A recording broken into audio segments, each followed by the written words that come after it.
now that we have harvested our conduits for bypass, now we're gonna talk about what we're gonna do with these bypasses.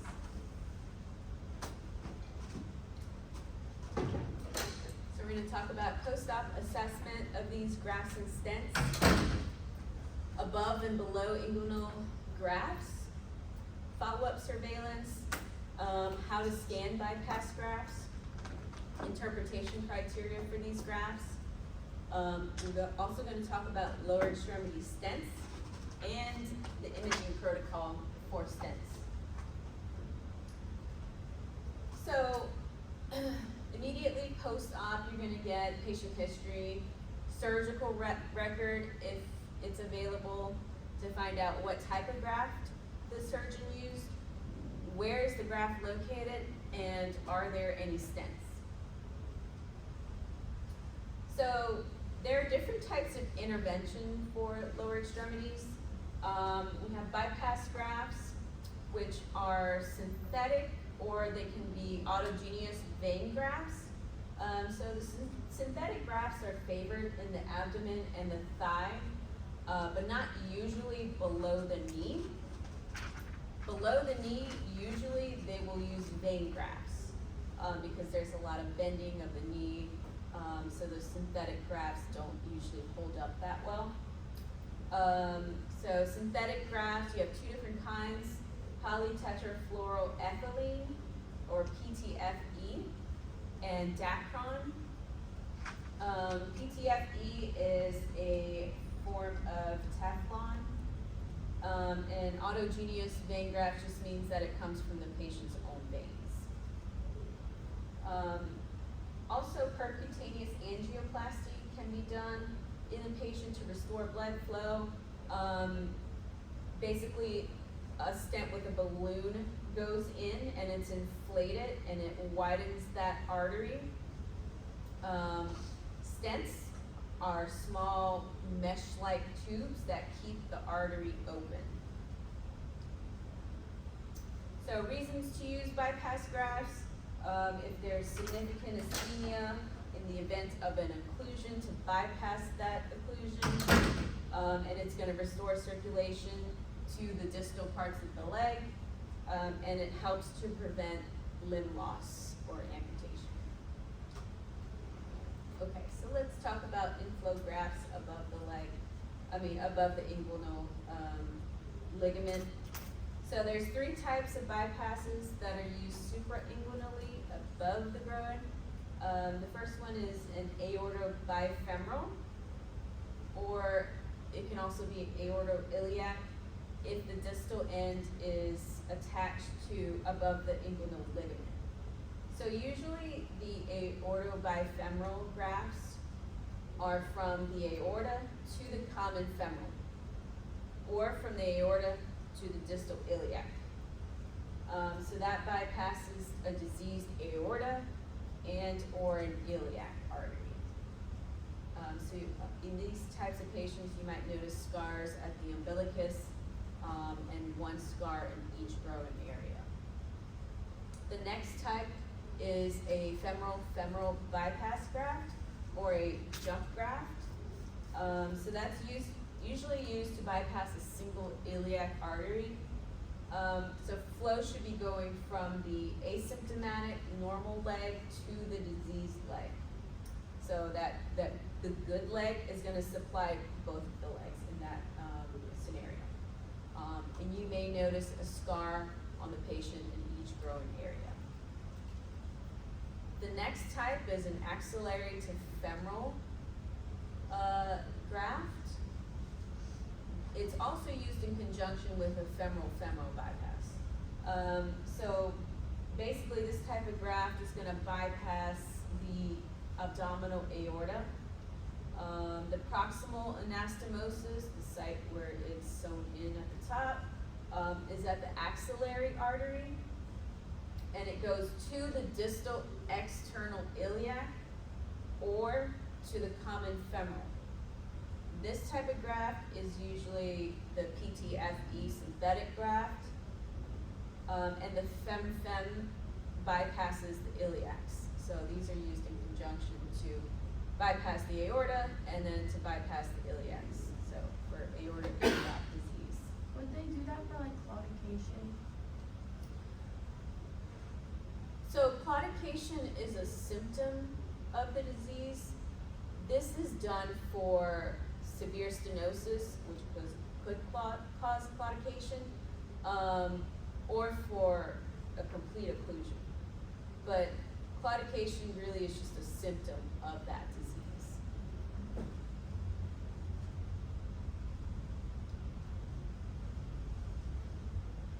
So, it's our job as sonographers to evaluate the entire length of these bypass grafts to make sure that there's no stenosis, there's no kinking or issues like that. And so basically you want to get maybe 3 to 4 peak systolic velocities, and that's going to give you an average velocity that we're going to talk about in a minute.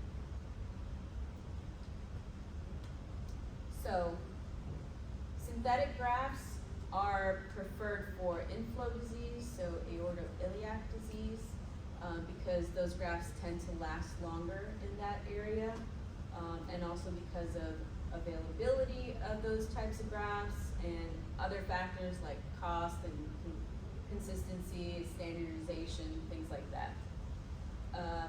Vein grafts usually are used infrainguinally and are preferred for below the knee. So femoral to popliteal bypass grafts, usually the proximal anastomosis is going to be at the common femoral artery. And the distal anastomosis usually is at the popliteal vein, or sometimes it can be lower at one of these tibial veins.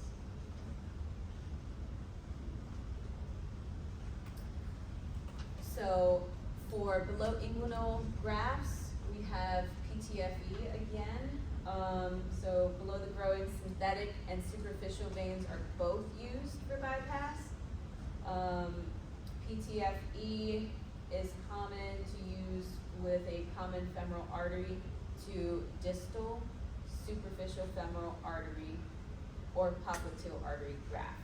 So the proximal anastomosis is going to be at the common, and distal anastomosis is either going to be the SFA or the proximal popliteal. There's newer types of this type of graft that are more flexible, so it can be used below the knee. This type of graft has a lot of complications with like kinking within it. And this is what it's going to look like under ultrasound. So it's kind of has like a double walled appearance, and it's going to be very echogenic. And so it's basically like a very, very thick echogenic intimal wall. So it has a very specific appearance. The next type of graft is a Dacron graft, and it kind of looks like a vacuum cleaner hose. These are used for femoral to femoral bypass grafts. They're also used for iliac grafts. Newer material can be used for femoral to distal bypasses, and it's kind of got like this grooved appearance on ultrasound. Again, that's nothing, it's obviously synthetic, so you'll be able to pick that up for sure. Okay, so now we're going to talk about vein grafts, and these are usually harvested from the patient's SFA or the saphenous veins. So usually these bypass femoral to popliteal occlusions. The GSV is usually used. Sometimes the short saphenous can be used, but it's left in place. And so what they do is they'll excise those valves within the vein, and they use a little tool called a valvulotome.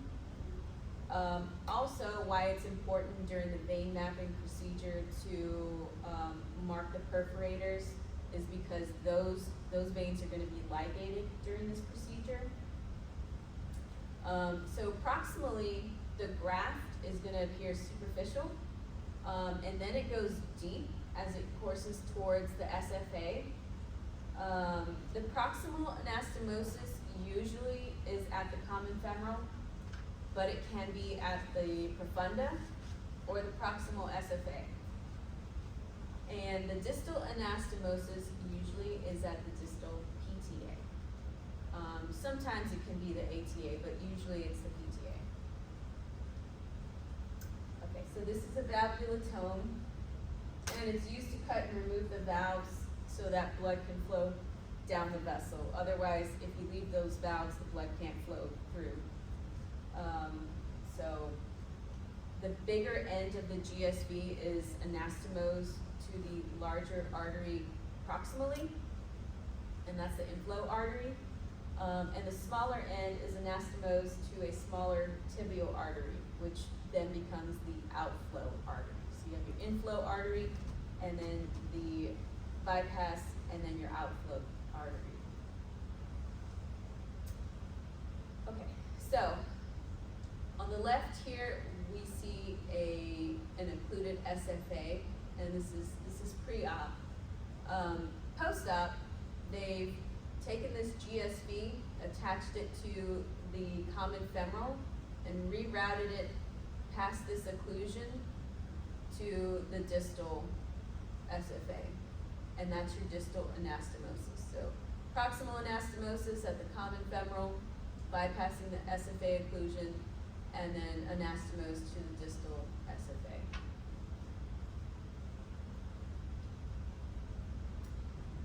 So when you don't mark those perforators, they could be missed and not ligated, so it creates this channel from the GSV that's now arterialized back to the common femoral. So that creates kind of like a steel, kind of like a subclavian steel, where the flow that's supposed to go distally through this bypass graft to the foot is stolen back into the common femoral vein. Really, that's only an issue if the perforator is big enough and allowing a large enough volume to be stolen from the graft back into the venous circulation. This doesn't happen in a reverse vein bypass. So it's very important to mark those perforators so that they can be ligated, so that we don't create an AV fistula.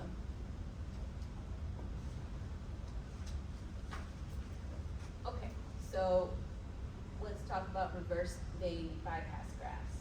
So in this case, the GSV is removed, they turn it upside down, and then sew it back in. And so they keep the valves because the valves actually open up towards the direction of flow. So the graft is gonna be smaller at the proximal anastomosis at the common femoral, and it's gonna be larger at the distal anastomosis because they reversed the direction of the vein.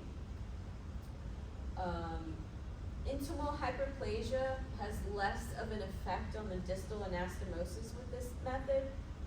And you can use the GSV from the same side or from the opposite leg.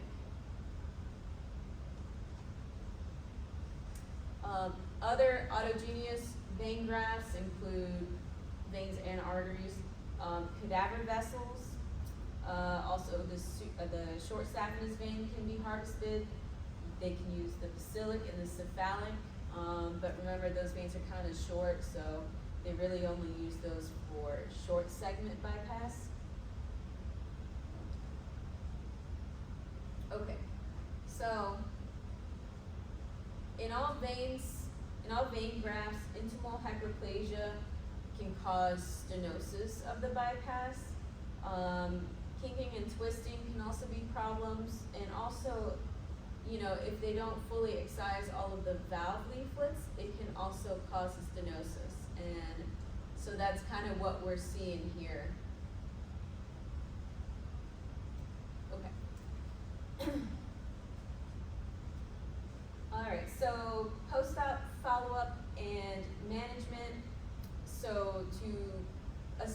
the graft post-surgically, we're gonna use physiological testing, duplex ultrasound, clinical assessment of the leg, to really assess global limb perfusion and patency of the bypass graft. So what does the clinician want to know? Well, they want, first thing is the graft patent? Is there a graft stenosis? Where is it? What's the peak systolic velocity across the stenosis? You know, is the flow compromised? Has the waveform changed any? Are there any graft aneurysms? Are there abnormal fluid collections around the graft? These are things that we need to document for the clinician to know.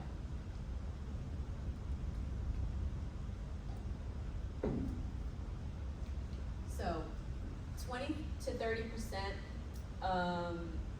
of grafts will develop stenosis within 1 year. Some of them stabilize, but a lot of them do progress. 1 to 30 days post-op, the stenosis is likely due to errors like retained valves. After 30 days, it's usually due to intimal hyperplasia, kinks, and also infection. So, you know, it's not like a surgical error after 30 days. If the graft does occlude, there's a 50 to 80% chance of rethrombosis after a thrombectomy. And so, since grafts are like an effort to save a limb from amputation, amputation's gonna be likely if the graft fails again after that thrombectomy. So we need to periodically assess the graft in order to detect problems early enough for intervention. So during surveillance scanning, try to get the op report from the surgeon so you know what type of graft they use, what's the placement. We're gonna get an ABI and an ankle PVR and compare it to previous studies.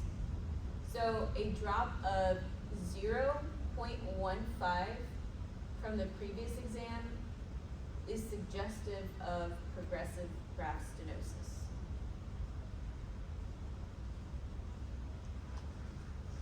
So we're gonna use 2D color and spectral Doppler to evaluate the graft. Pay close attention to graft inflow.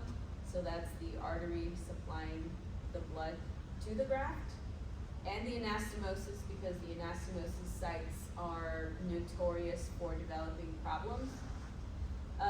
You're gonna scan the entire graft for stenosis, any type of wall irregularities, occlusion, valve remnants, aneurysm, pseudoaneurysm. Pay close attention in case there is an AV fistula because they didn't ligate those perforators.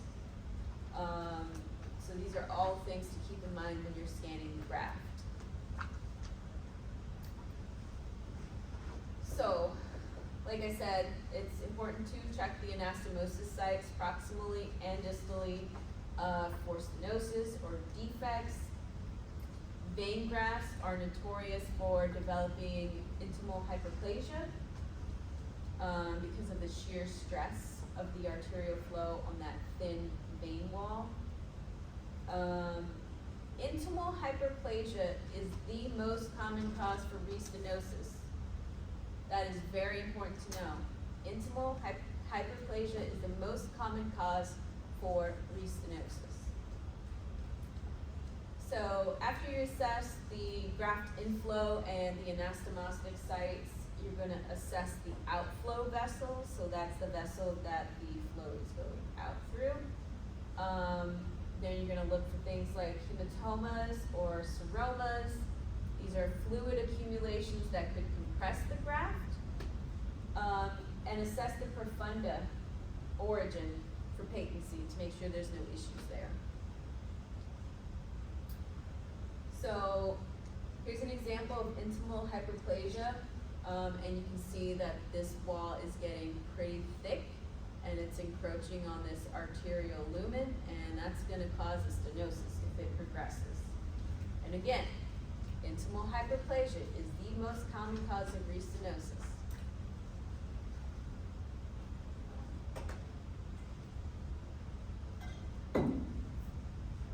Okay, so we're gonna Doppler the graft and get peak systolic velocities from the following segments. Proximal to, distal to, and in a stenotic segment. So just like any other arterial evaluation, we want to get the max peak systolic velocity in the stenosis, proximal to the stenosis, and distal. We want to get peak systolic velocity in the artery segment proximal to the graft, so that's the inflow to the graft. Within the graft, so we're going to check it proximally, mid, and distally. Then we're going to check the outflow, so that's the artery segment distal to the graft. And you want to get an average of 3 to 4 peak systolic velocities within the graft to calculate the graft flow velocity, or the GFV. And so that parameter is kind of useful for predicting graft patency and graft failure. So a graft flow velocity of less than 40 centimeters per second in a normal sized graft indicates graft failure. So GFV less than 40 centimeters per second in a normal sized graft will indicate a graft failure. So typically the distal anastomosis is kind of hard to insonate because of the weird angles and the way that it's attached to this outflow vessel. So sometimes the velocity ratio can be kind of unreliable at anastomotic sites because the vein and the runoff or outflow vessel diameters are of different sizes. So in these areas, it's probably better to look at velocity changes over time rather than just one peak systolic velocity. So you kind of want to continue to follow it over time to see if there's any changes. Okay, so this is what your graft waveform is going to look like early on post-op. So we're talking like less than 45 days. So the waveform of morphology can be different. Sometimes it's not, but a lot of times it is. And basically what you're going to see is antegrade flow throughout the cardiac cycle. So it's going to be a low resistance waveform. And so basically that's because of the chronic vasodilation in those distal vascular beds prior to the grafting. So it's going to take a little bit of time for that to resolve. So a mature graft, which is post 45 days, blood flow is going to start looking like the native vessel. So if it's like a high resistance vessel, which all of the lower extremity vessels are, then it's going to start looking triphasic and high resistance. So it's going to increase in resistance and increase pulsatility.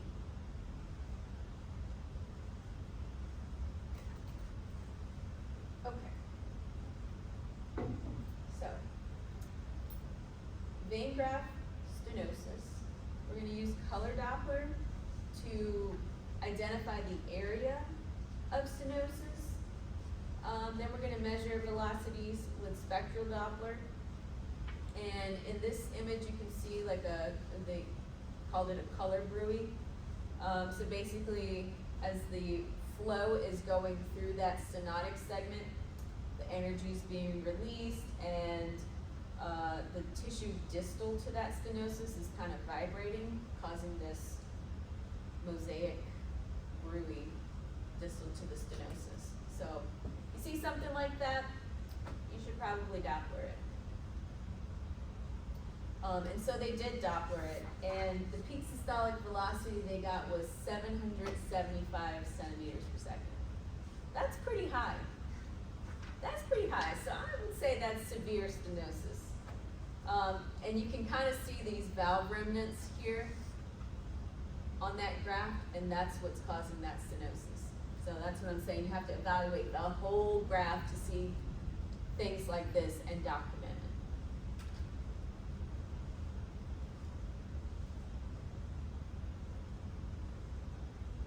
it. Okay, so some newer PTFE synthetic grafts have material that has pores in it, and so there's air in those pores. The air usually dissipates like a few days after it's implanted into the patient, but if you scan that patient a few days post-op, you'll see this type of artifact around the graft. Usually it's on the top half of the graft. So it'll have this color artifact, and that's from the reflection of the air from the material of the graft itself. So it's gonna look like a Christmas tree lit up at the top. The artifact doesn't change with any gain settings or color scale controls, so you're just gonna see it. So just be aware if you ever see anything like that. Okay, so what are we gonna do with these velocities? Well, velocities in a reversed vein graft decrease distally as the diameter of the vein widens. So there's two categories for velocity interpretation, and that's a 50% stenosis category and a greater than 70% stenosis category. At greater than 70%, that graft is in jeopardy of failure. So for a greater than 50% stenosis, the peak systolic velocity has to be greater than or equal to 150. And the velocity ratio has to be greater than or equal to 2.0. To get that velocity ratio, you're going to divide the max stenotic peak systolic velocity over the peak systolic velocity proximal to the stenosis. And you're also looking for focal velocity acceleration, post-stenotic turbulence, and a drop in the ABI greater than 0.15 when compared to previous exams. Although this ABI isn't really, it's less important compared to the velocity criteria, but that's also another parameter. So for a greater than 70% stenosis, that graft is in jeopardy of failure. So the velocity ratio is going to be over 3.5. The peak systolic velocity over 300 centimeters per second. At that point, the stenosis is not likely to regress, and it needs intervention soon to prolong the patency of that graft and prevent occlusion. Some other parameters, the GFV is less than 40 centimeters per second in a normal size graft. So the GFV might be lower than 40 centimeters per second in a normal large graft, so greater than 6 millimeters. A normal GFV is between 45 to 90 centimeters per second. So if you see a decrease in the GFV greater than 30 centimeters per second from the previous exam, that is likely indicative of graft failure. So at that point, we're going to see graft occlusion, and you want to make sure that you're not seeing any color fill by color or spectral Doppler. Visualize the thrombus to prove that the graft is actually occluded and not due to your settings on your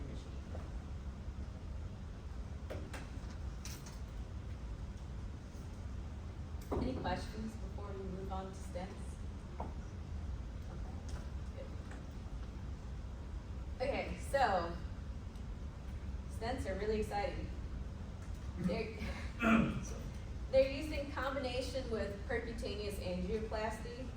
Stents have been successful in coronary artery disease, so they're useful in peripheral arterial disease. So basically, what they do is they'll deploy a catheter with a balloon attached to the end of it. They'll inflate that balloon, and the plaque is crushed and flattened against the artery wall. Then they'll deflate that balloon and withdraw the catheter. So the artery lumen then is wider, but it's never going to be restored to the actual prestenotic size. But it is a little bit wider to allow more flow through. So that's angioplasty. That's more useful if it's used in conjunction with stenting. And so what they'll do is they'll wrap the stent around the catheter, and so the balloon will expand the stent. When the balloon's deflated and they withdraw the catheter, the stent's left behind holding the artery open. So there's two types of stents, balloon deployed, which we just talked about, and a self-expanding stent. So the self-expanding stent is collapsed and it's contained within a catheter sheath. It has a deployment system and a guide wire to help position it. So the sheath is pulled back and the stent expands on its own. So the stent keeps the artery open, and it's exerting an outward force against the artery to keep it open. These stents are made of titanium or similar material, and they can either be open or they can be covered. And this is just another infographic to show you angioplasty with stent placement. Here's an example of a covered stent, and this is a balloon expanded stent. So some of the sites for stent placement: the aorta, the renal arteries is another big one. They'll do iliac artery stenting, and femoral and popliteal stenting. Okay, so now we have to assess these stents. So iliac stent assessment can be pretty challenging. Anything abdominally that you're trying to image usually is challenging based on like body habitus, obesity, bowel gas can obscure your image. But if you can see it, what you want to do is get waveforms and measure the peak systolic velocity from the site proximal to the stent, 2 to 3 sites within the stent, and the native artery distal to the stent. So patency rate is a lot better than femoral popliteal stents for iliac stenting. For iliac stents, mechanical factors are more likely to distort the stent and contribute to its failure. There's better patency if the stenotic lesion is short rather than a really long segment.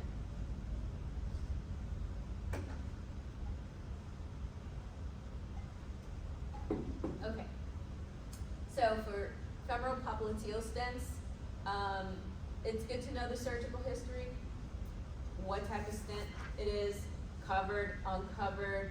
Is it a single stent? Is it multiple stents? Are they overlapping each other?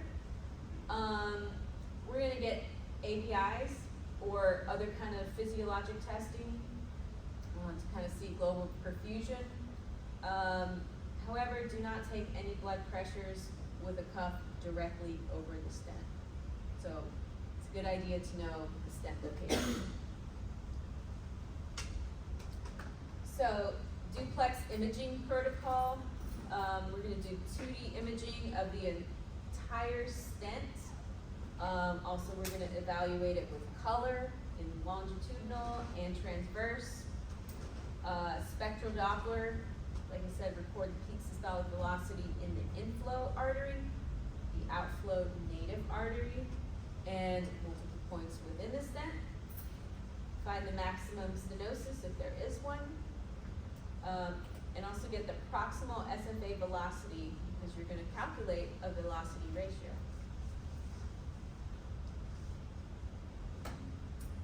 So this is what a stent looks like on imaging. And you'll see kind of like a chicken wire appearance. And it looks like the intima is really bright. So that's the stent material. That's the material that you're looking for to evaluate a stent. So some complications of stents include restenosis via intimal hyperplasia, which is the #1 cause of restenosis. Thrombosis can also occur here. The stent can shift, it can fracture. You can also get an aneurysm at the stent edge.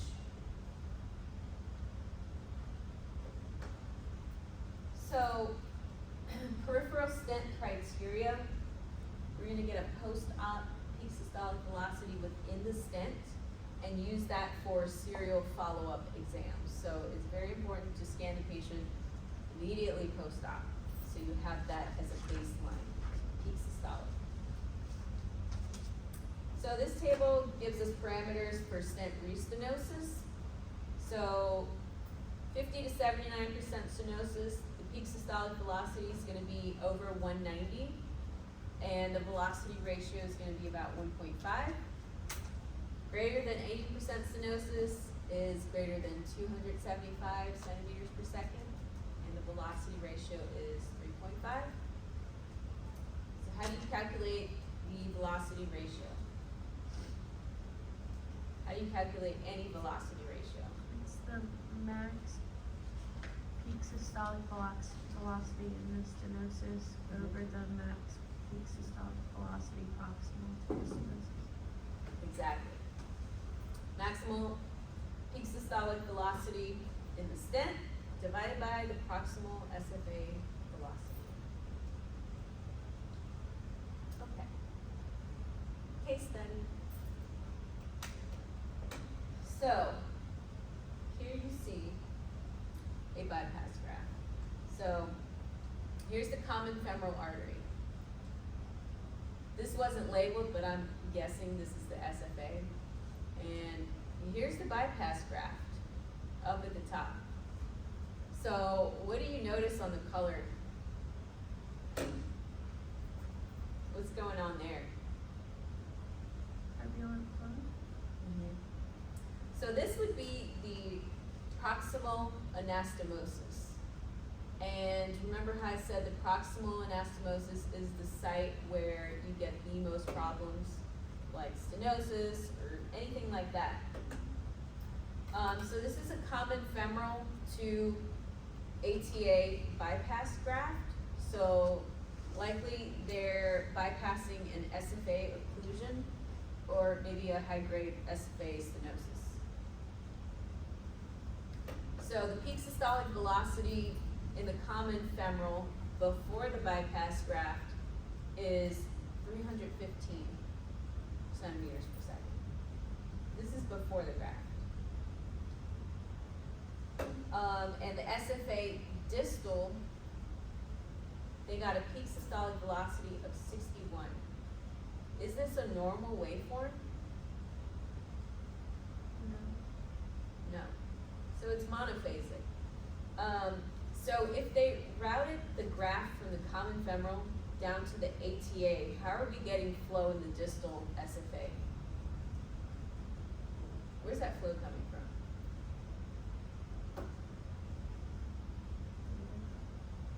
Collateral. Yes, collateral flow. No, but you're asking specific vessels. No, not specific vessel. We don't know. We can't see it.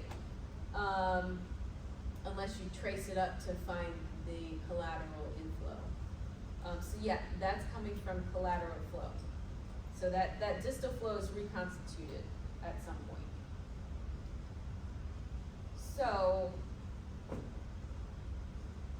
we've established that there is a stenosis at the anastomosis site of the bypass graft and the common femoral artery.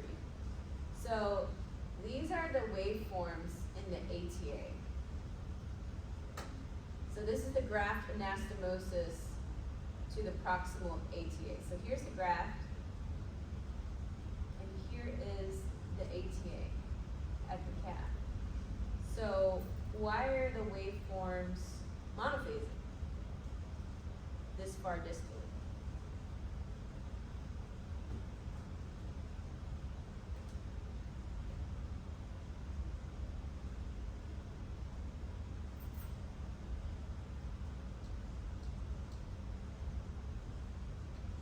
What's going on here? No, stenosis at the proximal anastomosis. So it's gonna affect everything distally because there's less flow going through that stenosis. So those vascular beds distally are vasodilated. So you're gonna get this upgrade flow throughout the cardiac cycle, aka a monophasic waveform. Make sense? My No? brain is just going right now. Okay. Any questions? No? Oh, I've been waiting for that Alright, for a long time. let's take a little break and then we'll come back and do Jeopardy. So like a 5-10 minute break.